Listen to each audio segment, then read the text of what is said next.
नमस्कार, देवभूमि समाचार में आप सभी का स्वागत है। मैं हूं आपके साथ प्रज्ञा मिश्रा। बुलेटिन की शुरुआत करेंगे बड़ी और अहम खबर के साथ। तो सबसे पहले बात कर लेते हैं उत्तराखंड के नए मुख्य सचिव की तलाश जो है वो जारी हो गई है। आपको बता दें, नए मुख्य सचिव को लेकर चर्चाएं भी काफी तेज हो गई हैं। आईएएस आनंद वर्धन को इस पर बड़ी जिम्मेदारी जो है वो मिल सकती है। आपको बता दें, 1992 बैच के आईएएस अधिकारी हैं आनंद वर्धन। वहीं 31 मार्च को रिटायर हो रही हैं राधा रतूड़ी के कार्यकाल के सिर्फ 5 दिन बचे हुए हैं।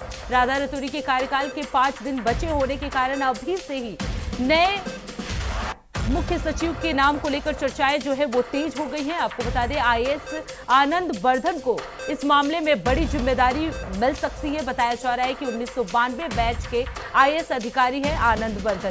तो नए मुख्य सचिव की तलाश जो है वो जारी हो चुकी है। आपको बता दें, नए मुख्य सचिव को लेकर चर्चाएं भी काफी तेज हो गई हैं, जिसमें बताया जा रहा है कि आईएएस आनंद वर्धन को इस बार बड़ी जिम्मेदारी मिल सकती है। 1992 बैच के आईएएस अधिकारी हैं आनंद वर्धन, उन्हें ये बड़ी जिम्मेदारी जो है वो मिल सकती है, क्योंकि 31 मार्च को राधा रतूड़ी जो है वो रिटायर हो गई है। मात्र 5 दिन जो है उनके कार्यकाल में बचे हुए हैं। इसी दौरान नए मुख्य सचिव को लेकर चर्चाएं जो है वो काफी तेज हो गई हैं। बताया जा रहा है कि आनंद वर्धन जो है वो नए मुख्य सचिव जो है वो हो सकते हैं। 1992 बैच के वो आईएएस ऑफिसर है।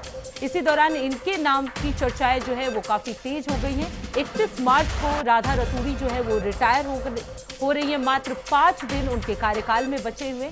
इसी बीच मुख्य सचिव के नाम को लेकर चर्चाएं जो है वो काफी तेज हो गई हैं। बताया जा रहा है कि आनंद वर्धन को बड़ी जिम्मेदारी मिल सकती है। आपको बता दें, 1992 बैच के आईएएस ऑफिसर है आनंद वर्धन, तो उन्हें लेकर ये चर्चाएं काफी तेज हो गई हैं। बताया जा रहा है कि मुख्य सचिव के रूप में आनंद वर्धन को जिम्मेदारी जो है वो दी जा सकती है। 31 मार्च को राधा रतूड़ी जो है वो रिटायर हो रही है। इसी बीच नए मुख्य सचिव को लेकर चर्चाएं जो है वो काफी तेज हो गई हैं। आनंद वर्धन का नाम सबसे पहले सामने आ रहा है। बताया जा रहा है कि 1992 बैच के आईएएस ऑफिसर है आनंद वर्धन। वहीं इस खबर पर ज्यादा जानकारी देने के लिए हमारे साथ अभय कैंतुरा जुड़ चुके हैं। अभय, उत्तराखंड के नए मुख्य सचिव की तलाश अब जारी हो गई है, किसका नाम सब सामने आ रहा है? देखिए, अभी ये कह सकते हैं कि उत्तराखंड के नए मुख्य सचिव कौन होंगे, उसको लेकर जो गर्माहट या जो चर्चाओं का जो दौर है वो लगातार यहाँ पर तेज होता नजर आ रहा है। चर्चाओं के बाजार में कह सकते हैं कि कई ऐसे नाम इस समय यहाँ पर तैरते नजर आ रहे हैं, जिनको लेकर बातचीत यहाँ पर हो रही है। लेकिन अगर वरिष्ठता के क्रम में देखें तो ये कहा जा सकता है कि 1992 बैच के जो आईएएस अधिकारी हैं आनंद वर्धन, जो अपर मुख्य सचिव हैं उत्तराखंड शासन के समय, उनका नाम सबसे ऊपर यहाँ पर आता है। और उनको ये माना जा रहा है कि वो ही उत्तराखंड के अगले मुख्य सचिव यहाँ पर हो सकते हैं, क्योंकि 31 मार्च को जो वर्तमान जो मुख्य सचिव है राधा रतूड़ी, उनका कार्यकाल समाप्त हो रहा है। ऐसे में नए मुख्य सचिव कौन होगा, उसको लेकर भी ये कह सकते हैं कि शासन में जो चर्चाओं का बाजार है वो लगातार गर्म हो रहा है। इसके अलावा दो जो प्रमुख सचिव हैं आर.के. सुधांशु और एल. फेनई, उनके नाम की भी चर्चा यहाँ पर चल रही कि उन्हें प्रभारी मुख्य सचिव यहाँ पर बनाया जा सकता है। और जिस प्रकार से उनकी करीबी, ये कह सकते हैं कि सरकार के मुखिया तक उनकी करीबी यहाँ पर मानी जाती है, तो फिर ऐसे में समझा जा सकता है कि कुछ बड़ा निर्णय या बड़ा उलटफेर भी यहाँ पर हो सकता है। लेकिन अभी तक ये कहा जा सकता है कि जो अपर मुख्य सचिव है आनंद वर्धन, वही अगले मुख्य सचिव होने की अर्हता यहाँ पर पूरी करते हैं। और जिस प्रकार से यहाँ पर इस समय जो काम चल रहा है या जो बातचीत यहाँ पर चल रही है, उसमें समझा जा सकता है कि अगले मुख्य सचिव को लेकर भी जल्द ही सरकार की तरफ से उनके जो नाम होगा उसको लेकर यहाँ पर घोषणा की जा सकती है। ये कहा जा सकता है कि जो अपर मुख्य सचिव आनंद वर्धन जी, जैसा कि आपने बताया कि आनंद वर्धन जो है 1992 बैच के आईएएस ऑफिसर है, तो क्या माना जाए, इससे पहले भी उन्हें कोई बड़ी जिम्मेदारी जो है वो दी गई थी? देखिए, अभी ये कह सकते हैं कि जिस प्रकार से वो यहाँ पर काम कर रहे हैं, जो उनके काम करने का तरीका है, और वरिष्ठता के क्रम में भी देखें तो सिर्फ एक आनंद वर्धन ही है जो अपर मुख्य सचिव हैं, आनंद वर्धन ही वो मुख्य सचिव की जो रेस होती है उस रेस में सबसे ऊपर यहाँ पर आते हैं। ये कहा जा सकता है कि उसके बाद जिन दो नामों की चर्चा यहाँ पर चल रही है, 1997 बैच के जो आईएएस अधिकारी हैं आर.के. सुधांशु और एल. फेनई, वो इस समय वर्तमान में प्रमुख सचिव हैं और अब वो अपर मुख्य सचिव की अहर्ता पूरी करने की ये कह सकते हैं कि उस श्रेणी में यहाँ पर पहुंचे हैं। लेकिन अगर 30 जिस प्रकार से मुख्य सचिव बनने की जो अहर्ताएं होती है कि 30 साल का उनका सेवाकाल होना चाहिए, उस शर्त को पूरा करने का काम सिर्फ अपर मुख्य सचिव आनंद वर्धन यहाँ पर करते हैं। और यही वजह है कि उस अहर्ता को पूरा करने के साथ साथ उनकी जो केंद्रीय प्रतिनियुक्ति के जो नियुक्ति की जो सूचीबद्धता है वो भी केंद्र में यहाँ पर हो चुकी है। अगर वह केंद्र में नहीं जाना चाहते हैं तो फिर उत्तराखंड शासन में ये कह सकते हैं कि उनको बड़ी जिम्मेदारी मुख्य सचिव के रूप में यहाँ पर दी जा सकती है। लेकिन जिस प्रकार से अभी तक का जो समीकरण यहाँ पर देखे जा सकते हैं या जिन समीकरणों की बातचीत यहाँ पर हो रही है उसमें आनंद वर्धन मुख्य सचिव वो यहाँ पर हो सकता है, अगर कोई बड़ा उलटफेर नहीं होता है। लेकिन ये कहा जा सकता है कि जो सूत्र बता रहे हैं उसमें एक चीज ये भी है कि प्रभारी मुख्य सचिव के तौर पर ये कह सकता है कि नए नाम यहाँ पर कुछ चौंकाने वाले यहाँ पर हो सकते हैं जिनको ये जिम्मेदारी यहाँ पर दी जा सकती है। उसको लेकर भी बातचीत यहाँ पर हो रही है और ये कहा जा सकता है कि इस समय उत्तराखंड शासन में किसी महिला का भी नाम सामने आ सकता है। देखिए अभी ये कह सकते हैं कि किसी महिला अभी ये कह सकते हैं कि महिला वरिष्ठता की श्रेणी में कोई वरिष्ठ महिला आईएएस अधिकारी यहाँ पर सूचीबद्ध नहीं देखने को मिल पा रही है। वर्तमान में जो मुख्य सचिव है राधा तोड़ी, उनके सेवा विस्तार की चर्चाएं जरूर यहाँ पर चल रही है कि उन्हें तीसरी बार सेवा विस्तार दिया जा सकता है। लेकिन जिस प्रकार से ये अभी तक की जो जानकारी मिल पाई, उन्होंने मुख्य सूचना आयुक्त के लिए आवेदन किया है, तो ऐसे में उनका सेवा विस्तार यहाँ पर उसकी बढ़ने की संभावना यहाँ पर कम मानी जा सकती है। लेकिन ये मुख्यमंत्री को ऊपर निर्भर करता है कि वो किसे इस मुख्य सचिव के कमान के रूप में, मुख्य सचिव की जिम्मेदारी के रूप में किसे यहाँ पर देखना चाहते हैं, किसको जिम्मेदारी यहाँ पर देना चाहते हैं। क्योंकि उत्तराखंड में कह सकते हैं कि पहली मुख्य सचिव महिला के तौर पर वर्तमान मुख्य सचिव राधा तोड़ी, उन्होंने कार्यभार यहाँ पर संभाला था और उसके बाद ये कह सकते हैं कि जिस तरीके के आमूलचूल परिवर्तन यहाँ पर देखने को मिले, तो अभी ये समझा जा सकता है कि 2 बार के सेवा विस्तार के बाद उन्हें तीसरा सेवा विस्तार मिलने की संभावना यहाँ पर कम नजर आ रही है। लेकिन ये मुख्यमंत्री के ऊपर निर्णय करता है और ये कहा जा सकता है कि जैसे ही समय नजदीक आएगा, क्योंकि 31 मार्च को राधा तोड़ी अपने मुख्य सचिव के पद से सेवानिवृत्त यहाँ पर होंगे, उनका जो सेवाकाल था वो यहाँ पर समाप्त होगा, तो उस दौरान ही किसी नए नाम की चर्चा यहाँ पर हो सकती है और उसकी घोषणा भी यहाँ पर सरकार की तरफ से की जा सकती है। जी बिल्कुल अभय, जिस तरह की आपने बताया कि हो सकता है सेवा विस्तार भी मिल सके राधा रतूड़ी को और या आनंद वर्धन को जिम्मेदारी मिल सकती है। बहुत बहुत धन्यवाद अभय इस खबर पर विस्तार से जानकारी देने के लिए। तो मुख्य सचिव को लेकर ये तलाश जो है वो जारी है। आपको बता दें उत्तराखंड में नए मुख्य सचिव की नाम का ऐलान जो है वो जल्द ही हो सकता है। आनंद वर्धन को बड़ी जिम्मेदारी मिल सकती है क्योंकि वो अपर सचिव के पद पर नियुक्त हैं।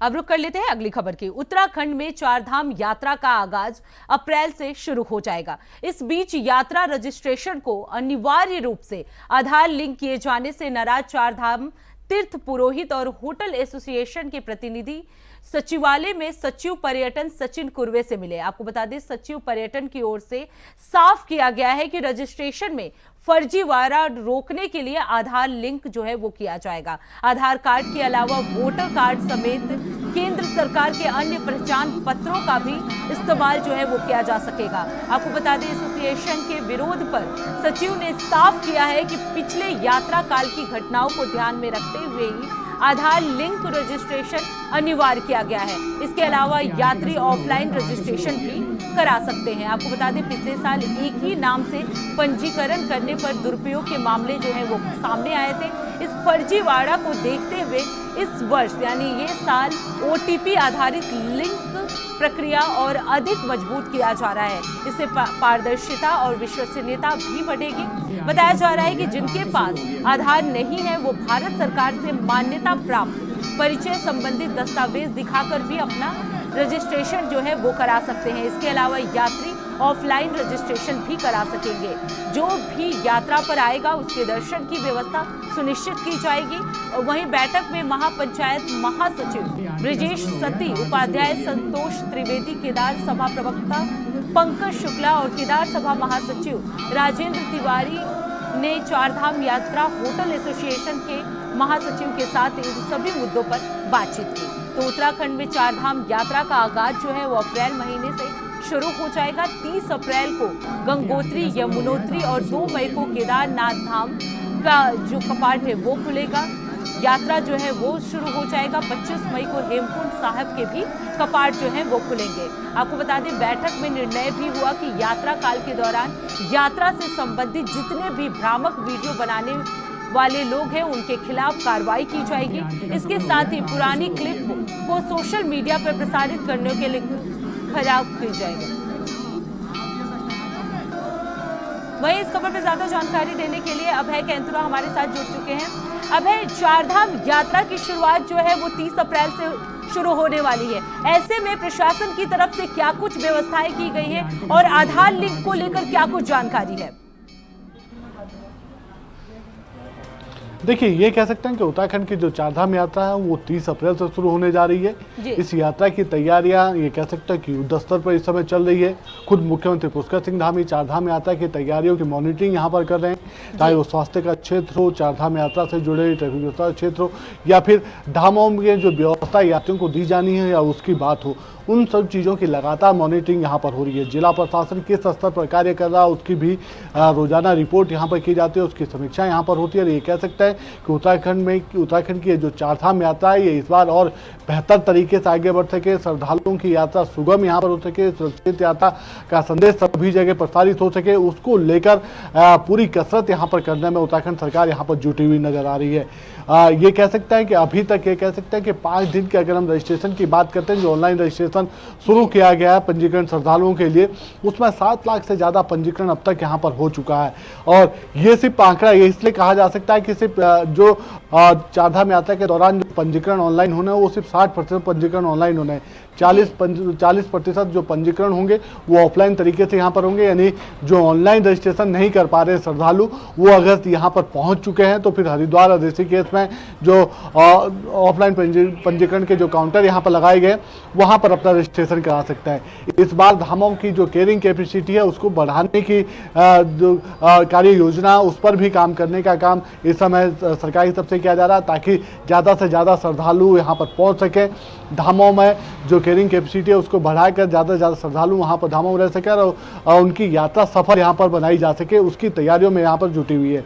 या चारों धामों के जो कपाट खुलने की जो तिथियां उनका ऐलान यहाँ पर हो चुका है। 30 अप्रैल को गंगोत्री धाम और यमुनोत्री धाम के कपाट यहाँ पर खुल रहे हैं। 2 मई को केदारनाथ धाम के कपाट यहाँ पर खुलेंगे। 4 मई को बद्रीनाथ धाम के कपाट यहाँ पर खुल रहे हैं। ऐसे में उस दौरान ये कह सकते हैं कि किसी भी प्रकार से जब चारधामों के जब कपाट यहाँ पर खुलेंगे, यानी यात्रा शुरू होने से अगले 1 महीने तक कोई भी वीआईपी दर्शन यहाँ पर नहीं हो पाएगा, क्योंकि वीआईपी दर्शन के चलते ये कह सकते हैं कि धामों में श्रद्धालुओं की भीड़ ज़्यादा बढ़ने लगती है। उस भीड़ को नियंत्रित करने के लिए रणनीति बनाने की आवश्यकता है। उस रणनीति के तहत ही ये कह सकते हैं कि 1 महीने के लिए जो वीआईपी दर्शन का जो सिस्टम था उसको बंद करने का काम यहाँ पर कर दिया गया।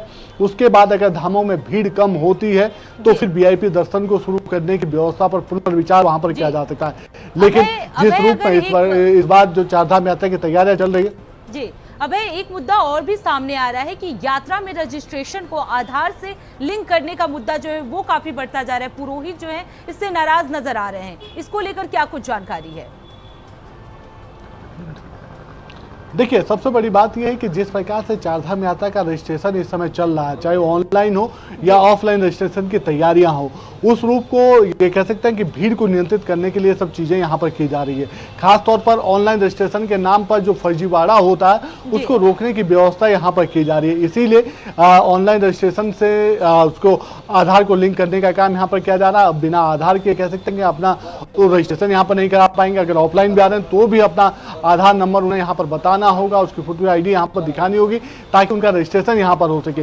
ये इसलिए थी ताकि किसी भी प्रकार से कोई भी व्यक्ति ऑनलाइन रजिस्ट्रेशन के चक्कर में फर्जीवाड़े के जो सिस्टम होता है उसके घेरे में ना आ सके या उसमें ना फंस सके, उनकी यात्रा खराब ना हो और उत्तराखंड का जो चारधाम यात्रा का जो संदेश है वो किसी भी तरीके से प्रभावित ना हो, इसलिए व्यवस्था यहाँ पर की जा रही है। हाँ, ये जरूर है कि तीर्थ समाज की तरफ से जो तीर्थ पुरोहित है उनकी तरफ से इसका विरोध यहाँ पर किया जा रहा है, क्योंकि उन लोगों की जो मांगे हैं उनका कहना है कि कुछ उनके जो यजमान होते हैं वो यहाँ पर उनको बुलाया जाता है, क्योंकि जब चारधाम यात्रा चलती है तो कुछ ऐसे विधि विधान यहाँ पर होते हैं जिसको पूजा अर्चना यहाँ पर कराना चाहते हैं, इसलिए उनको यहाँ पर बुलाया जाता है। लेकिन उस बाबत भी कह सकते हैं कि पर्यटन विभाग लगातार बातचीत यहाँ पर कर रहा है। जो नोडल अधिकारी यहाँ पर बनाए गए वो लगातार उनसे बातचीत कर रहे हैं। जो बीच के रास्ते या समाधान के जो रास्ते हैं उनको निकालने का प्रयास यहाँ पर किया जा रहा है। लेकिन चारधाम यात्रा की जो तैयारियां वो युद्ध स्तर पर है और कहा जा सकता है कि आने वाले दिनों में यात्रा की तैयारियां और बेहतर तरीके से और सुगम होती हुई नजर आएगी। जी बहुत बहुत धन्यवाद अभय इस खबर पर विस्तार से जानकारी देने के लिए। तो यात्रा के लिए ऑनलाइन रजिस्ट्रेशन जो है वो शुरू हो चुका है। चारधाम यात्रा जो है वो 30 अप्रैल से शुरू हो जाएगा, जिसको लेकर तैयारियां जो है वो पूरी हो चुकी हैं। प्रशासन जो है वो पूरी तरह से मुस्तैद नजर आ रहा है।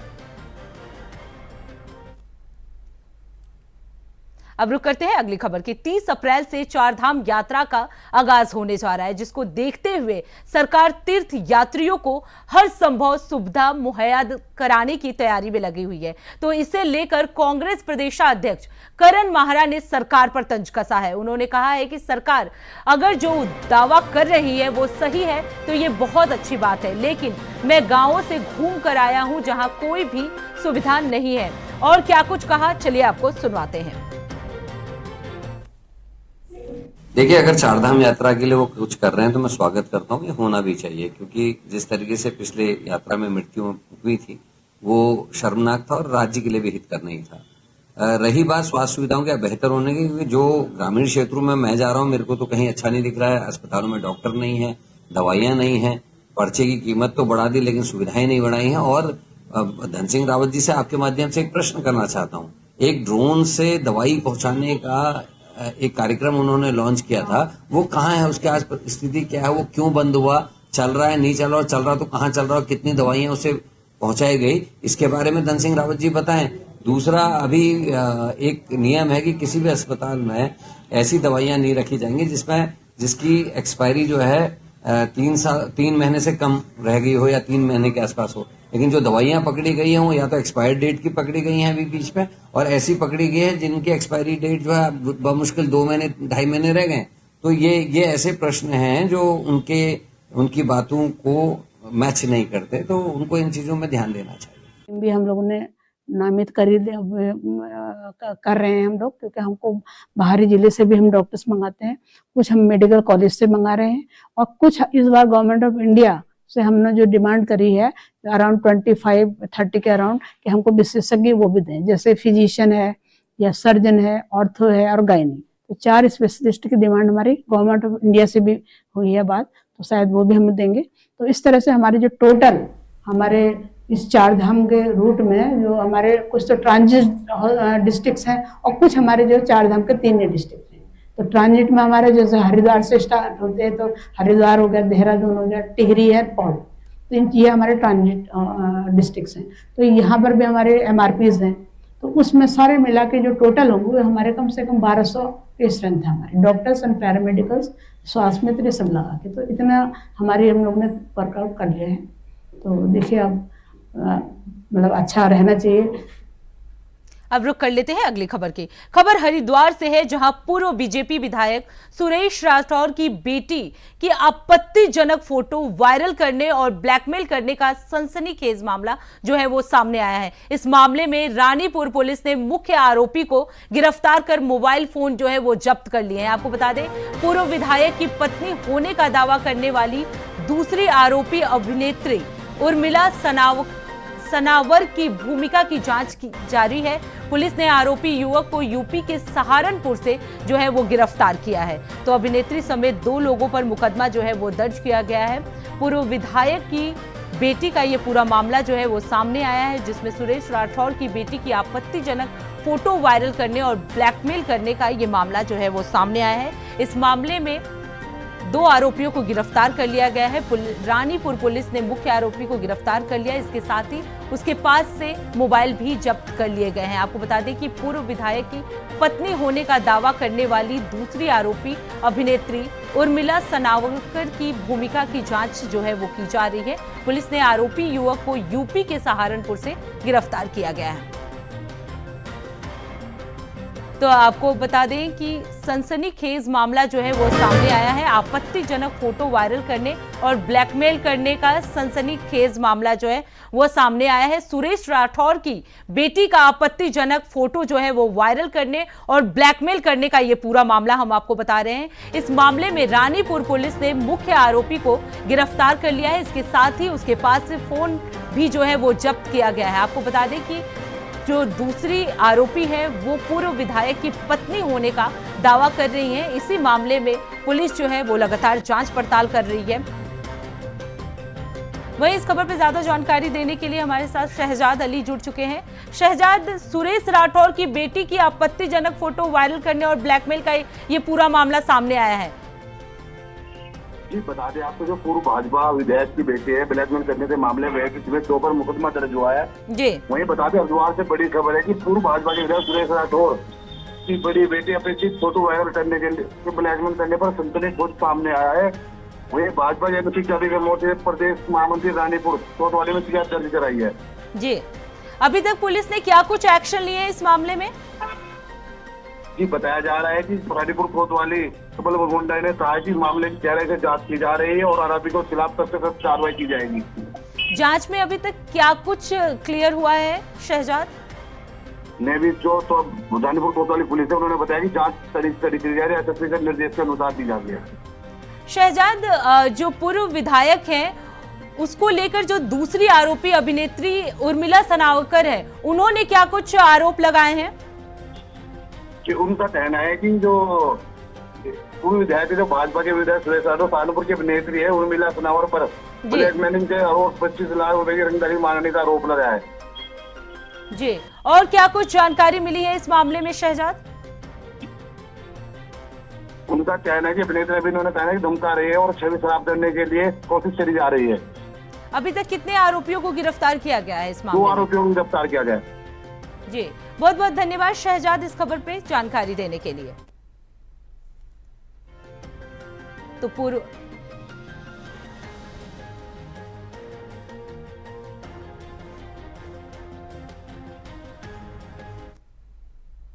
अब रुक करते हैं अगली खबर की। खबर शिवालिक नगर से है, जहां प्रथम बोर्ड बैठक को लेकर विवाद जो है वो गहराता ही जा रहा है। आपको बता दें कि वार्ड नंबर 7 के सभापति अमरदीप सिंह ने नगर पालिका अध्यक्ष राजीव शर्मा पर गंभीर आरोप लगाए हैं। सभापति अध्यक्ष ने कहा है कि जो अध्यक्ष हैं वो जानबूझकर बोर्ड बैठक करने से बच रहे हैं ताकि भ्रष्टाचार से जुड़ी बातों को छुपाया जा सके। गौरतलब है कि नगर पालिका की बोर्ड बैठक में कई विकास कार्यों और योजनाओं पर चर्चा की जानी थी, लेकिन बैठक न होने से स्थानीय प्रतिनिधियों में भी असंतोष है।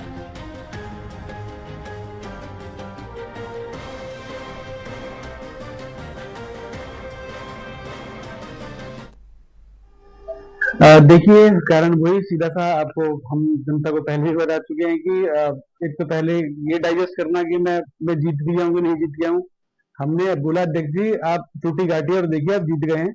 अब वो कैसे जीते हैं सब जानते हैं, लेकिन वो ये कि जब पूरे प्रदेश में एक सिंगल निकाय की बैठक हो चुकी है, किसी की ज्यादा हंगामेदार हुई है, किसी कम हंगामा हुआ है ना, और आप ये देखिए पूरे प्रदेश में इकलौता एकमात्र ऐसा निकाय है नगर पालिका शिवालिक नगर जिसकी अब तक एक भी बैठक नहीं हुई है।